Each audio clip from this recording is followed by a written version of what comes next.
just kind of basic information. And she doesn't do that very well. So she may be somewhere, where people can ask her questions, and they'll never know about it. So that's been kind of troubling to me. In terms of the actual policies that the Trump administration is putting forth, the really curious thing is that they're not unusual policies. They're not. They're the sorts of policies pretty much any Republican president would put forth.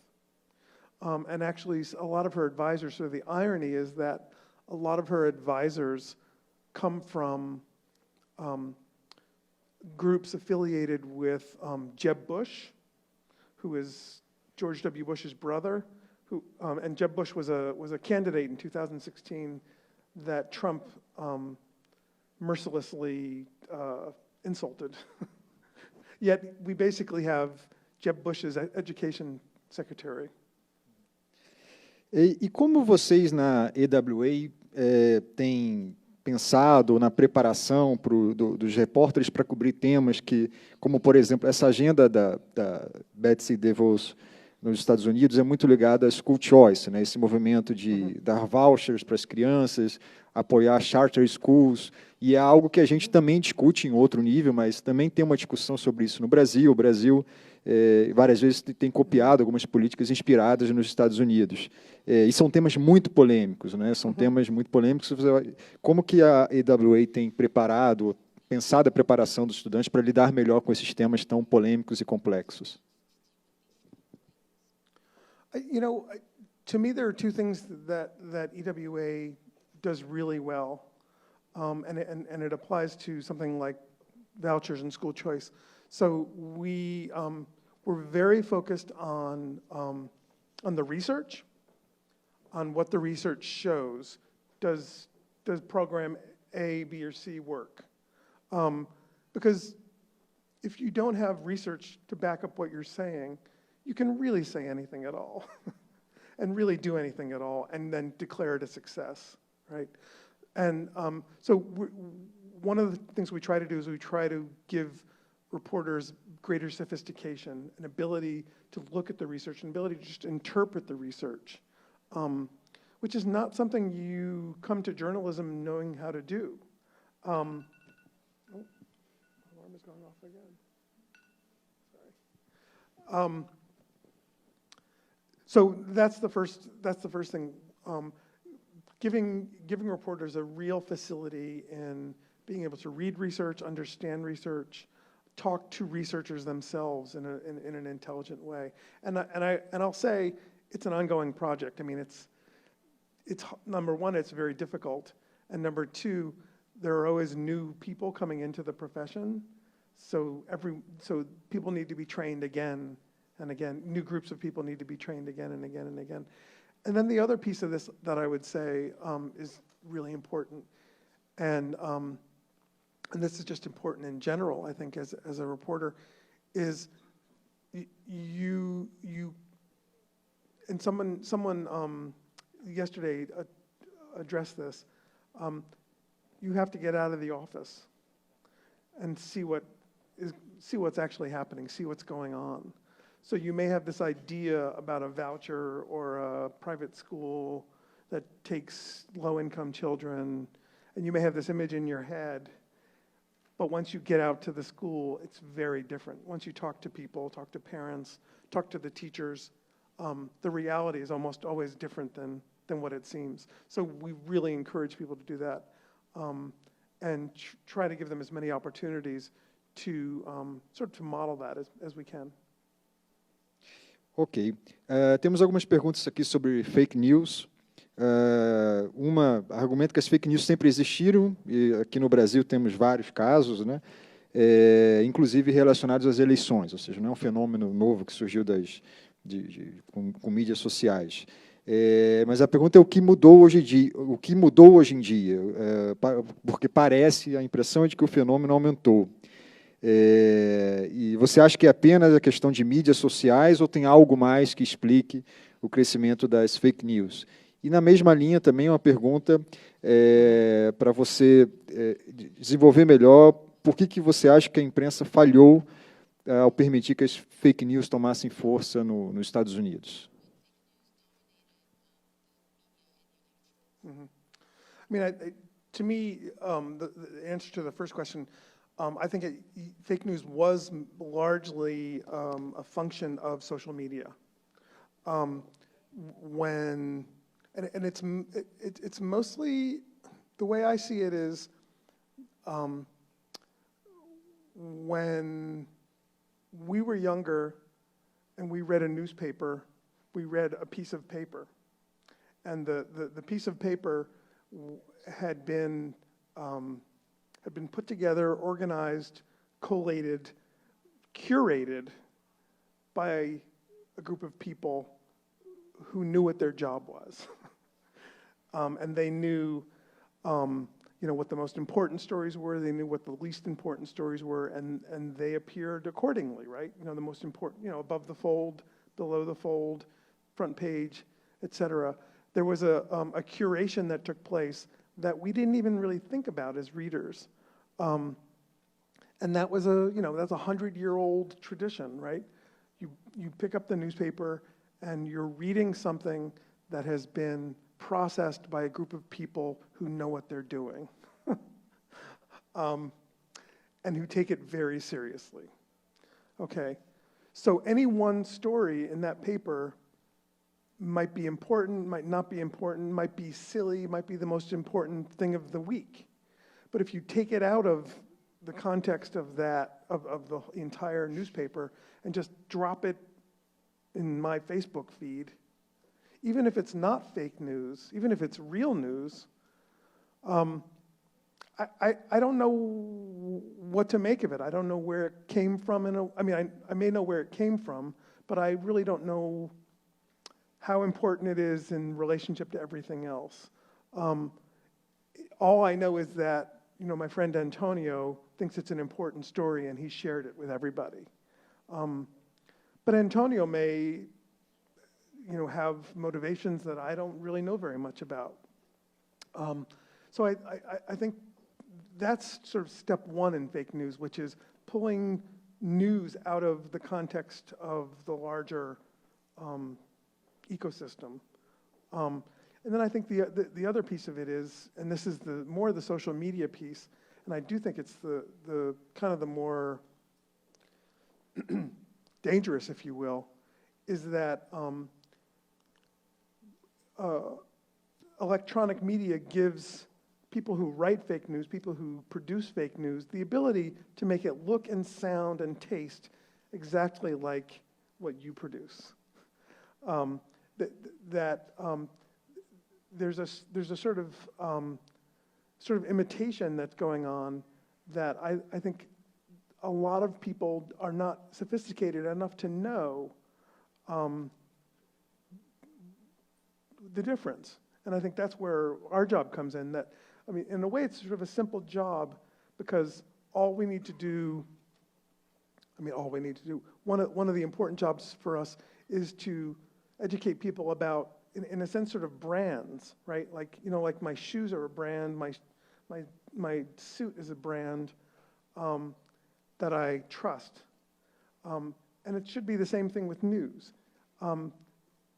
Look at the brand first. If it's a brand that you trust, it's a brand that you know, then it has that job that I was talking about earlier. It has that curation job in a way. And I don't think that's such a hard message to communicate, but I think we're going to have to find better ways to communicate it to people. Mostly, what I always say to people is that journalists, they love a good story, right, above everything else. And there are some times when they love a good story, even sort of despite their better interests. Like it's almost like we love a story that's too good to be true. And I think this is a case where we have to sort of pull back and say, okay, if it's too good to be true, it probably is. I think we just need to teach people that in a sort of a more thorough way. Ainda nesse assunto, você tem visto, Greg, as escolas, não falando apenas do jornalismo, né, porque tem todo um tópico que não é novo, né, de media literacy, a alfabetização midiática, que é justamente, desde sempre houve uma preocupação, pelo menos num grupo de educadores, de como preparar melhor os estudantes para consumir informações. Estamos falando ainda do mundo onde as marcas, as pessoas confiavam em grandes marcas de mídia, coisa que hoje está pelo menos no Brasil, está cada vez mais em desuso, ou seja, é um sério problema para a gente. E tem também, por outro lado, uma pressão, né, assim como no Brasil, nos Estados Unidos, também os debates são muito polarizados. Então, tem grupos que acham, por exemplo, que você não deve trazer questões políticas para a sala de aula, e outros grupos que dizem que não, essas questões têm que ser trazidas, porque as pessoas têm que aprender a consumir as informações sobre grandes debates públicos e entrar em debates polêmicos mesmo. A escola não deve ter medo de entrar em polêmicas. Você, como jornalista de educação, como tem visto que a educação, as escolas têm reagido a esse fenômeno? Tem havido um aumento da preocupação de trabalhar melhor a questão da alfabetização midiática, ou isso ficou ultrapassado?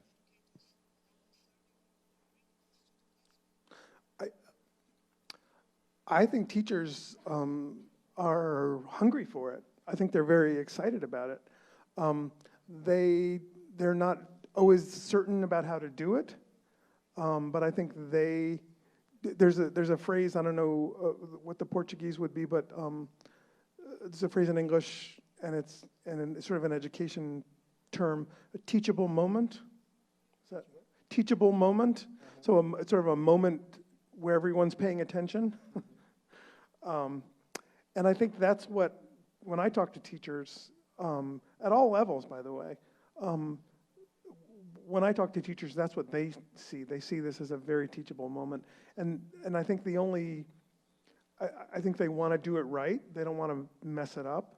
And they also have to be very sensitive to the political leanings of the families in their classroom. And there are a lot of examples of teachers doing it wrong. But there are many, many more examples of teachers doing this really well, and of students really coming away with a great sophistication and a great ability to make political statements, to understand politics, to really be actors in this. I'll give you one example, really interesting and very surprising example, and I don't know how much of this has made news down here, but in February there was a shooting at a school in Florida, Parkland, Florida, Marjorie Stoneman Douglas High School. And about, I think, 15 students were killed. And their classmates have created a sort of a political action group that has been very, very effective and really kind of breathtaking in their ability to get people interested, to get people thinking about the topic of guns, and to, in a way, sort of move the conversation in a way that nobody's ever been able to. I mean, for 20 years. And one of the things that, looking back on that, one of the things that people are crediting this to is their school's ability to give them a kind of, on the one hand, a very strong education in civics and in government, and also in media literacy, and in the ability to understand how the media works, because they're very media savvy. I met some of these young people, and they're very, very sharp. Greg, uma pergunta aqui sobre no Brasil, eu não sei se você ontem acompanhou alguns dos debates aqui especificamente sobre esse tópico, mas no Brasil cresceu muito nos últimos anos um movimento conservador que que quer impedir, ou que tenta impedir as escolas de tratarem de alguns temas considerados que afrontam a moral, digamos, desse grupo, né? É um movimento no Brasil chamado Escola Sem Partido, mas basicamente tenta impedir, até mesmo proibir via legislação, que professores deem opiniões políticas em sala de aula com seus alunos, tentam impedir que os currículos escolares tratem mais explicitamente de temas sobre identidade de gênero, orientação sexual, e os Estados Unidos também tem uma bancada conservadora, com alguns movimentos parecidos. Como é que é esse movimento nos Estados Unidos, essa tentativa de pressão de movimentos conservadores sobre a escola para que não tratem de determinados assuntos políticos ou que digam respeito à sexualidade?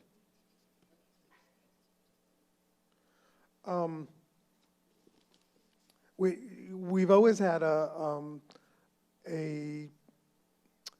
sector in the U.S.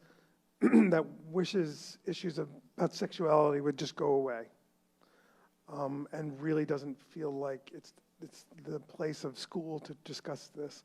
I think they feel like it's the place of the family to discuss it. And I think a lot of people would, a lot of parents would say there's some logic to that. In a way, it's a question of not so much whose responsibility is it. It's a question of who can do it better, and who can marshal the best information and the best evidence, and make sense of it. I have to be honest. My parents are very well-educated people. I don't think they could have explained to me what it means to be transgender, because I don't think they knew very much about this. So yeah, it's a. I will say it's a topic that's sort of evergreen. It's a perennial interest. I will say there's actually an equivalent on the left, which basically says that there are many different sort of flavors of it, but one of them is that schools are beholden to corporations, that because they have so little money for instruction, that they're controlled by, the nutrition education is controlled by Nestle, and education about business is controlled by IBM or something like that. So there are many different flavors of this that we've always dealt with. Ok. Uma pergunta aqui sobre o Common Core. No Brasil, nós estamos implementando, né, uma base nacional curricular comum, que guarda muitas semelhanças com a discussão do Common Core americano. Uhum. Qual é a situação atual do Common Core? Está dando certo ou não?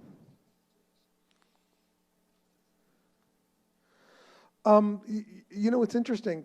The Common Core, actually, so one of the few times in the election, to get back to 2016, one of the few times that education even emerged was very briefly a discussion about the Common Core. And if I recall, Hillary Clinton thought it was a fine idea, but wasn't too crazy about it because the unions have been very resistant. She got a lot of support from teachers' unions. Donald Trump wanted to get rid of it immediately. The phrase he used was education from Washington. The idea being that, do you want your children to be taught by the bureaucracy, by the Washington bureaucracy? And the interesting thing was that, at least in the U.S., the Common Core was actually just the opposite. It was standards that were agreed upon by the states. And I don't know if that's the case here, but the states got together and said, here's what we can live with. Is that the same here? Não, acho que aqui as discussões me parecem mais... quer dizer, os estados participaram da discussão, mas tem um grande debate, uma grande polêmica sobre quão representativo foi essa base. Mas a base guarda uma ideia de que há um... Okay. Acho que aqui no Brasil a gente dividiu como se fosse... O governo falava muito de um número mágico, que a gente, como jornalista, eu nunca vi pelo menos, mas o governo falava muito do número mágico de 60% do currículo vai ser definido nacionalmente e vai ter espaço para os estados preencherem o restante. Então, foi a maneira como tentou se equilibrar aqui esse debate. Okay. So the way it worked in the U.S. was that it was all the states created it and approved it, but the problem came when, and this was going back to the Obama administration, the problem came when Obama liked a Common Core quite a bit. He thought it was a great idea. And so what he said was, and this was when after the banking crisis in 2008, coming out of the recession, Obama had billions of dollars to hand out to schools. Or actually he handed out to the states for their schools. And one of the things he said was, listen, you don't have to accept the Common Core. That's up to you. But if you'd like the money, we'd like you to accept the Common Core. So he wasn't forcing anybody to do anything. It was your choice. But if you liked money, you should accept the Common Core. And that was actually, it became a very big political problem. And it actually, I think in a way, harmed the movement.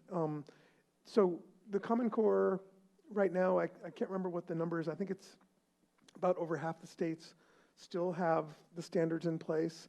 And I imagine that it will stick around in a very sort of quiet way for a number of years. And to my point earlier about research, I mean, I think what's going to happen is that the research will take over, that states will go along for 4, 5, 10 years, and what we'll begin to see is researchers saying, okay, we have a perfect experiment, right? Because we have half the states with Common Core, half the states without Common Core. Great, a big control group. How did the Common Core states do? So in a way, it's kind of a nice situation to be in, because we can see in a few years how it actually panned out, absent everything else, absent all the money and the political machinations, and absent everybody saying it's good or bad or terrible. So it's going to be interesting. Obrigado. Uma outra pergunta aqui, no Brasil, como as redes de ensino, as secretarias de educação, vetarem o acesso de jornalistas a escolas, ou a falar diretamente com professores nas escolas. Isso também acontece nos Estados Unidos, e se acontece, como é que a imprensa americana dribla esses casos? Absolutely. This is, so when reporters at EWA get together, this is what we talk about. We talk about access and how to get access. And there have been lots and lots of discussions about why we need to get access. I mean, of course, we naturally believe that we should be in schools. I'm of two minds about this. I understand why schools don't like to give us access, but I try to make the case to them as much as I can, as not only as a reporter, but as somebody at EWA, that they need to have a kind of trust of what we're doing. And I think it's a bigger question than access. Let me explain that a little bit. What I tell people is that, journalists, is that you can't expect to be trusted on day one. It's logical not to trust a stranger, right? So what you need to do is you need to form a relationship with the schools, with the school district or the school board or the superintendent or the principal. You need to create a relationship with these people that, you know, is respectful but also sort of healthy. You know, when you sort of talk to them as sort of real humans and understand sort of the constraints they're working under, I think they'll be more inclined to trust you. So it may take months or it may take years, but what I tell people is that you need to have a relationship, and you need to constantly be working on that relationship. It doesn't mean you have to write fluffy stories all the time. It means you can be honest, but you have to have a sort of a completeness. What I tell people is that you know, the idea of objectivity in journalism, I think, is a very unhealthy idea. I don't think we should be objective. We come to our work with our biases, with our prejudices, with, you know, our backgrounds and who we are and what our families are like. We can never be objective. We can never be sort of like news robots, and I don't think we should. But I think we can do 4 things, I think, that make people trust us more. I think we can be complete. That is, if there's a story to tell, we should tell the complete story, not just the part we like or somebody likes. We need to be honest, obviously, about what the facts are. We need to be accurate, and that is, we need to check our facts very, very carefully, even down to the color of the walls in the school. And I think we need to be fair. We need to, if somebody has something to say on the other side of the debate, we need to give them the space for that. So if we can do those 4 things, I think trust will come, and I think this will help with the access question. There are always going to be schools that are very nervous and very scared of media scrutiny, and there's not much we can do about that. But the places that do have a sort of a possibility of access, I think we can work in a more intelligent way. Greg, uma pergunta sobre como foi sua transição de professor para jornalista de educação. E, continuando no mesmo assunto, se o professor Greg Toppo recebesse em sua escola o repórter Greg Toppo, como que seria a abordagem melhor para conquistar a confiança do professor?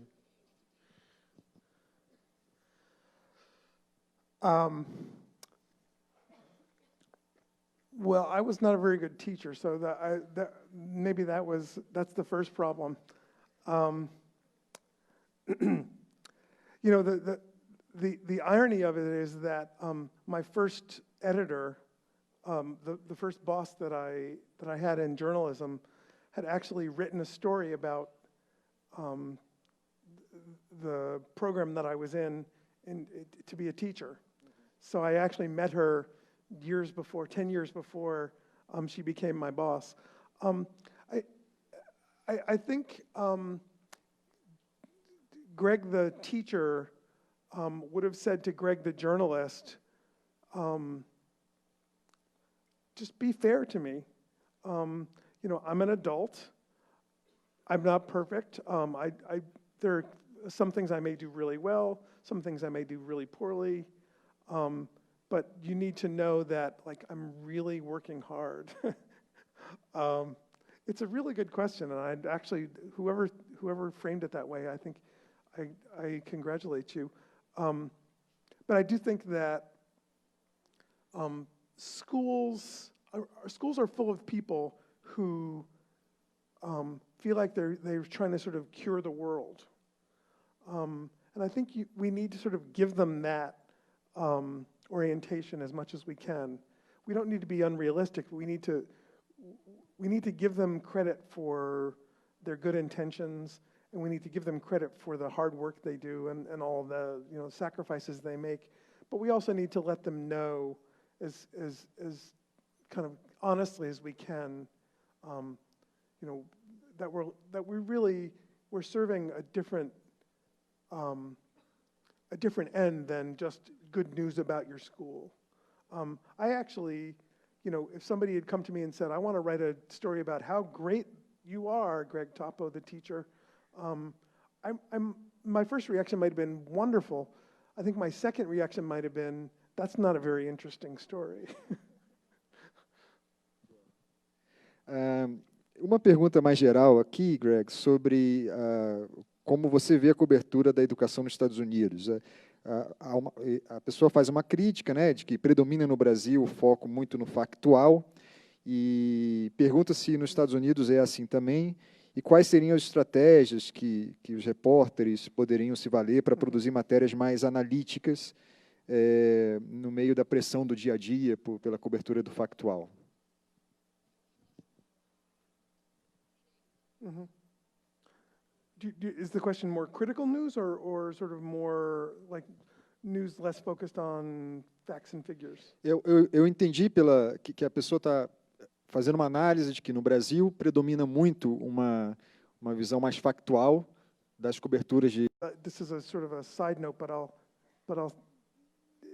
ask you if this is true here. So for a while, when I was at USA Today, I was covering, in addition to education, they asked me to cover demographics and the census. So, and demographics, of course, is, what I realized was that a story in the demographic beat was, the definition of a good story in the demographic beat was something changed, right?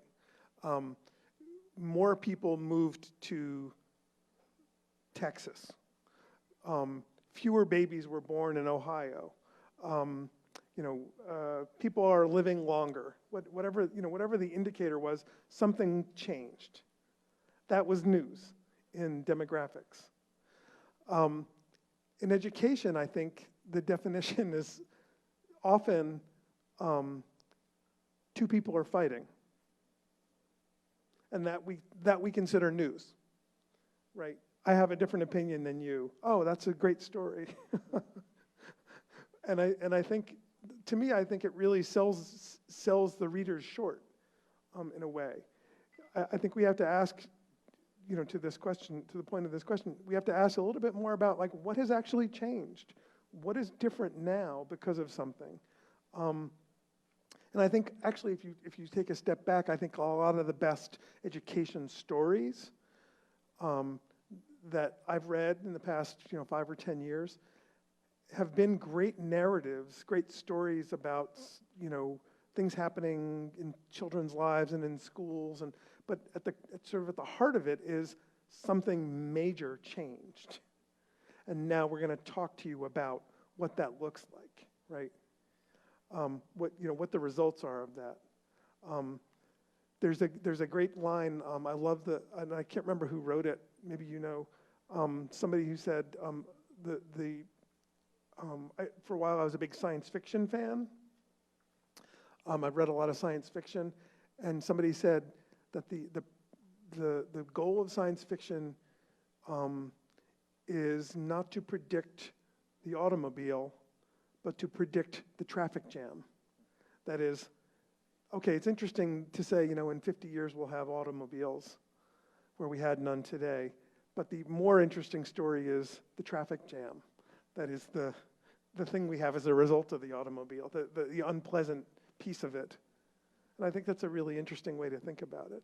So I would encourage people like to obviously get out as much as they possibly can, to spend as much time in schools as they can, spend a year if you can in a school, if you can convince your editor, and really try to kind of tell stories about how things change. Okay. Greg, uma outra pergunta também mais geral sobre os maiores desafios que você vê que os Estados Unidos têm enfrentado hoje na educação. E quais são, e aí eu adendo a essa pergunta, como a imprensa tem identificado esses traffic jams aí que você citou? I don't think we always do a very good job. I think quite often we're focused on on the car and not the traffic jam. We're focused on just the thing that looks kind of interesting and shiny. I mean, we really do have to kind of be sort of nudged into writing different kinds of stories, because it's easier to write the number story, right? You can do that in a couple of hours. I think one of the great things about the Education Writers Association in the U.S. is that a lot of the work that's done when people get together like this is they spend time talking about, okay, this is how I did this story, this is how I did that, this is the kind of access I got to a school, this is how I got past the gatekeepers. It's a lot of emphasis, and I think you're doing it here too, a lot of emphasis on just the process of journalism and the process of making things better. We also, by the way, I don't know if you do this yet, but we also hand out awards every year. Mas nós damos prêmios, And that's nós damos a big premiações incentive. todo ano, e isso é grande incentivo. Journalists love awards. Os jornalistas They love adoram plaques prêmios, adoram and placas trophies. e troféus. And I think that, you know, I've been a judge on those awards a couple of times, and it's really made me see journalism in a different way. It's because there's this sort of onslaught of news. You see so much stuff, and a lot of times you can't really pick out the really wonderful, amazing things that somebody else is writing, and it could be on the other side of the country, in a paper you never saw, you know, and it came and went in a day. So the awards actually are really important because they sort of bring into focus kind of amazing work, and very few awards are handed out for number stories. They're almost always these kind of remarkable stories. So I think that's really cool. The other thing we do, by the way, is we have started handing out grants of up to $8,000 for people to stay in their newsroom, but just to do something they couldn't have done ordinarily. And that's made a big difference. Ok. É algo que está no nosso radar da Jeduca, ainda que a gente não tenha ainda esse tipo de premiação, mas com certeza está no nosso radar aqui. Mas a pergunta também falava um pouco quais são os maiores problemas e desafios que você vê que os Estados Unidos enfrentam hoje na educação. Poderia falar um pouco sobre isso? Challenges, can you be more specific maybe? A pergunta não foi muito específica, mas quais seriam, por exemplo, eu sei que nos Estados Unidos o tema da school choice é muito forte, né? Você já mencionou o Common Core. Que outros temas, se você fosse organizar amanhã o último congresso da EWA, quais foram os tópicos que vocês elegeram como os mais importantes para os jornalistas, porque eram esses os tópicos que estavam na agenda nacional? I think one big topic might be doing your job in a newsroom that's shrinking, because so many of our members are finding that their colleagues are being laid off. I think that's number one. I think number two would be a lot of these people are also being asked to cover not just education, but crime and city government. So maybe I think that would be a big focus, which is sort of helping people to sort of juggle all the different demands. In terms of issues, school choice is a big one, but it's not really, it's not sort of risen to the top level. I think one of the big issues going forward in the next election, in our next election in 2020, is going to be free college. College for all, and who's going to pay for it. And I think preschool, so at sort of either end. I think those are probably the biggest issues moving forward. A questão das ações afirmativas, que veio uma pergunta também, como a imprensa está tratando a proposta do Trump, do fim das cotas sociais e como é tratada a diversidade na educação. Não sei se exatamente, se você pudesse explicar um pouco para a gente, como a pergunta final aqui, se esse tema da diversidade e das ações afirmativas tem sido um tópico e como a imprensa tem tratado a política do Trump para isso? Well, number one, I don't think most of the press understands it. It's a very complicated issue, and it's an issue that's actually changing quite a bit. There's actually just recently a lawsuit against Harvard University, and what it said, what the lawsuit complained was that Harvard was discriminating against Asian students, who are a very big proportion of their students. But it basically said that they don't get enough slots. So there's really, the flavor of this debate is changing year by year by year. I think it's going to be a big deal in a couple of years. I can't predict. I can't predict, where the law is going to go. I would say, the only thing I would say would be that I do believe that what's happening in a lot of states is that they're shifting the way they process this. So they're moving away from race, from ethnicity, and they're moving towards income. And they're saying we're gonna do what's called race blind, and they're going to say, we're not going to pay attention to who you are as much as how much money your parents earn. Ok, Greg, eu agradeço sua presença. Tomara que você venha em outros congressos nossos aqui. Eu quero dizer para os próximos mediadores da mesa que faltam 20 segundos para acabar, então estou colocando pressão nos próximos mediadores para respeitar o tempo aqui. Daqui a 15 segundos vai apitar ali. Mas eu agradeço, Greg, e já vamos preparar aqui a mesa para a próxima sessão de como a educação pode se projetar na cobertura de eleições. Muito obrigado, gente. Obrigado. Thank you so much.